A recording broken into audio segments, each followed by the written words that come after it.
Assalamualaikum warahmatullahi wabarakatuh. Berjumpa lagi dengan saya, Pak Ojan. Kali ini kita akan belajar pelajaran sejarah kebudayaan Islam kelas 6 tentang bab Sunan Gunung Jati. Kali ini kita akan membahas tentang peran Sunan Gunung Jati dalam mengembangkan Islam di Indonesia. Dalam melakukan dakwah Islam di daerah Jawa, Sunan Gunung Jati punya peran penting dalam mengembangkan agama Islam, yaitu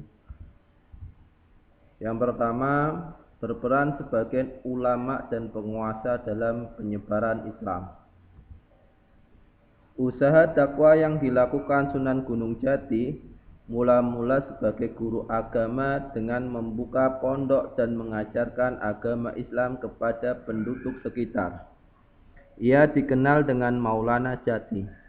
Strategi dakwahnya dilakukan dengan menjalin hubungan dengan tokoh-tokoh berpengaruh di Cirebon dengan pernikahan.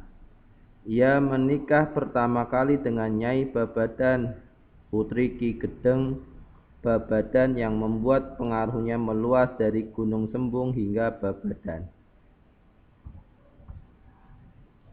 Sebagai ulama, ia berperan sebagai pemimpin para wali, atau bisa disebut wali kutub. Sunan Gunung Jati diminta memimpin penobatan Sultan Demak II dan Sultan Demak III. Meskipun Sunan Kudus dan Sunan Kalijaga, namun Sunan Gunung Jati tampil sebagai pemimpin para wali. Ketika Pangeran Cakrabuana memimpin Cirebon, ia diangkat menjadi Tumenggung dengan gelar Susuhunan Jati dengan wilayah kekuasaan meliputi pesisir Sunda dan menjadi Panetep Panatagama atau semisal Menteri Agama. Pada masa tuanya, Pangeran Cakrabuana menyerahkan kekuasaannya kepada Raden Syarif Hidayatullah atau Sunan Gunung Jati tahun 1483 Masehi. Dalam kepemimpinannya, ia memprioritaskan pengembangan agama Islam melalui jalur dakwah dengan melakukan hal-hal berikut ini. A. Mempelopori pembangunan masjid-masjid jami' di berbagai wilayah bawaan Cirebon sebagai pusat kegiatan keagamaan. B. Membangun sarana dan prasarana umum. C. Membangun transportasi darat, laut, dan sungai. D. Membentuk pasukan Jayabaya. Dan yang E. Menjalin hubungan dengan kerajaan Demak dan Banten. Keberhasilan Sunan Gunung Jati menegakkan kekuasaan Islam di Cirebon dan Banten menjadikan Islam cepat meluas, berkembang, dan meluas di bumi Sunda. Peran Sunan Gunung Jati berikutnya adalah yang kedua, melakukan akulturasi budaya Islam dan kearifan lokal.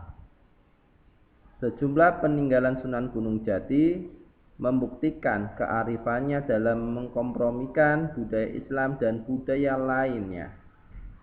Keraton dijadikan sebagai pusat kesenian dan kebudayaan yang bernuansa agama dengan tidak menghilangkan unsur-unsur Hindu-Buddha, melainkan dipadukan secara harmonis dengan ajaran Islam sehingga Islam dianut oleh seluruh penduduk bumi Pasundan.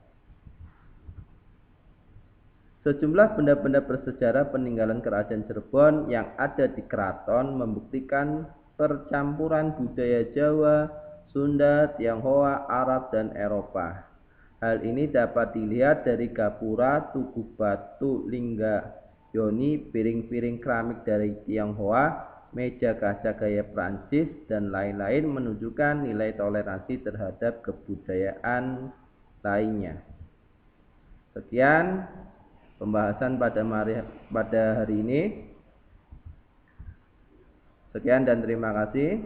Wassalamualaikum warahmatullahi wabarakatuh.